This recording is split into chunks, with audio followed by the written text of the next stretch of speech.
Hello guys, welcome back to my channel. ഇന്നിവിടെ ഞാനിതാ ഒരു കർമൂസൻ്റെ കറി ഉണ്ടാക്കുന്ന റെസിപ്പിയുമായിട്ടാണ് വന്നത്. അപ്പോൾ ആദ്യം തന്നെ ഇതൊന്ന് നല്ലോണം ഒന്ന് കട്ട് ചെയ്ത് ഇതിൻ്റെ തൊലിയെല്ലാം പോക്കി കട്ട് ചെയ്തെടുക്കുക. അപ്പം ഞാനിതൊന്ന് ഇതിൻ്റെ തൊലിയെല്ലാം ഒന്ന് പോക്കിയെടുക്കട്ടെ. എന്നിട്ട് ചെറിയ ചെറിയ പീസായിട്ട് കട്ട് ചെയ്തിട്ടെടുക്കുക. അപ്പോൾ ഇത് നമ്മളിതാ കർമൂസ തന്നെയാണ് ഞാൻ മുറിച്ച് ചെറിയ കഷ്ണമാക്കിയിട്ട് ഇവിടെ വെച്ചിട്ട് നല്ല കഴുകി വെച്ചതാണ്.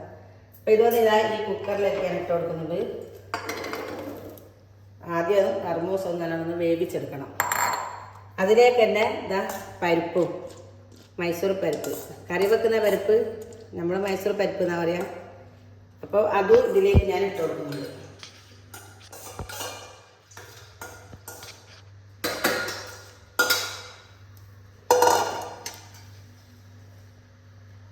പിന്നെ ഇതിലേക്ക് ഒരു ഉള്ളിൻ്റെ ചെറിയൊരു കഷ്ണം ഞാൻ കട്ട് ചെയ്തിട്ട് കൊടുക്കുന്നുണ്ട്.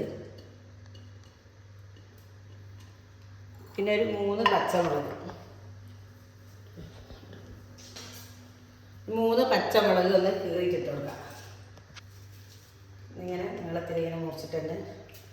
അപ്പോൾ ചുവപ്പ് നമ്മൾ പൊടിച്ച മുളകൊന്നും ഇടാത്ത കൊണ്ടിട്ട് പച്ചമുളക് ഞാൻ 3 ഇട്ട് കൊടുക്കുന്നുണ്ട്. പിന്നെ ഇതിലേക്ക് ആവശ്യമുള്ള മഞ്ഞൾപ്പൊടി ഇട്ട് കൊടുക്കാം.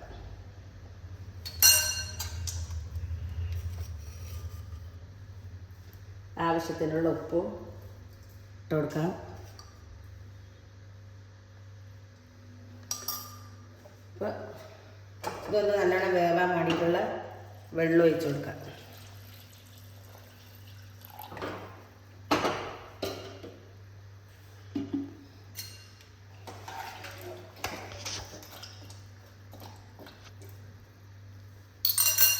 ഗ്യാസ് ഒന്ന് കത്തിക്കട്ടെ. അപ്പം ഇതൊന്ന് ഒറ്റൊരു വിസിലിൽ നമുക്കൊന്നത് വേവിച്ചെടുക്കാം. ഒരു വിസിൽ മാത്രം ഇട്ട് വേവിച്ചെടുത്തിട്ട് വരാം.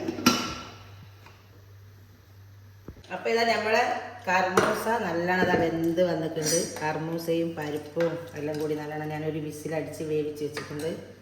അപ്പോൾ ഇതിനിപ്പോൾ ഒന്ന് താളിച്ച് ഇപ്പോൾ ഇതിലേക്ക് തേങ്ങ ഒഴിക്കണം. അപ്പോൾ ഞാൻ തേങ്ങ അരച്ചിട്ട് തേങ്ങയിൽ ഒരു ചെറിയ ജീരകവും ഒരു ചെറിയൊരു വെളുത്തുള്ളിൻ്റെ ഒരു 2 അല്ലി ഇട്ടിട്ട് ഞാനൊന്ന് നല്ലോണം അരച്ചെടുത്തതായിരുന്നു.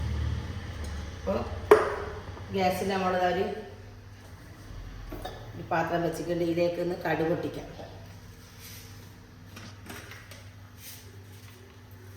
ഞാനിപ്പോൾ ഇതിലേക്ക് ഒരു 2-3 സ്പൂൺ, ഒരു 3 സ്പൂണ് വെളിച്ചെണ്ണ ഒഴിച്ച് കൊടുത്തുകൊണ്ട് നല്ലോണം ചൂടായി വന്നിട്ടുണ്ട്. അതിലേക്ക് കടുക് ഇട്ട് കൊടുക്കുക.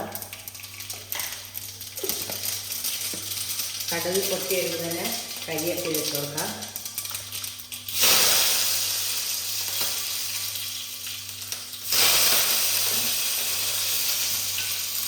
അപ്പോൾ കടുക് നാളെ പൊട്ടി വന്നിട്ട് ഇതിലേക്ക് വേവിച്ച് വെച്ച കർമൂസയും പരിപ്പ് ഞാൻ വെച്ച് കൊടുക്കുന്നു.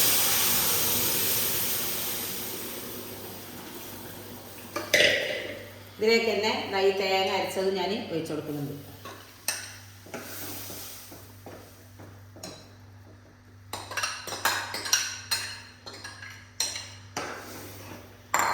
നല്ലോണം കൂടിയിട്ടൊന്ന് നല്ലോണം മിക്സ് ചെയ്യാം. ഒന്ന് തിള വന്നാൽ നമുക്ക് ഗ്യാസ് ഓഫ് ചെയ്യാം. തേങ്ങ ഒഴിച്ചിട്ട് നല്ലോണം പതിപ്പിക്കേണ്ട ആവശ്യമില്ല. ഒന്ന് തിളച്ചാൽ മതി. നമ്മളിതാ പെട്ടെന്ന് ഉണ്ടാക്കാൻ പറ്റുന്ന ഒരു കറിയാണ്. നമ്മളെ വീട്ടിൽ തന്നെ കർമൂസ ഉണ്ടെങ്കിൽ നമുക്ക് പറിച്ച് വേഗം കറി വെക്കാം. കർമൂസ നല്ല സാധനമാണ്. ശരീരത്തിനും ഹെൽത്തിന് നല്ലൊരു ഒരു ഇതല്ലാന്ന് കർമൂസ. അപ്പോൾ ഇതാണ്ട് നമ്മുടെ കറി തിളച്ച് വരുന്നുണ്ട്. അപ്പോൾ ഇത്രയേ ഉള്ളൂ പണി കർമൂസ കറി ഉണ്ടാക്കാൻ. അപ്പോൾ എല്ലാവരും സബ്സ്ക്രൈബ് ചെയ്യുക, ലൈക്ക് ചെയ്യുക, ഷെയർ ചെയ്യുക. അപ്പോൾ ഇനി അടുത്തൊരു വീഡിയോ ആയിട്ട് വരുന്നവരെ അസ്സലാമു അലൈക്കും.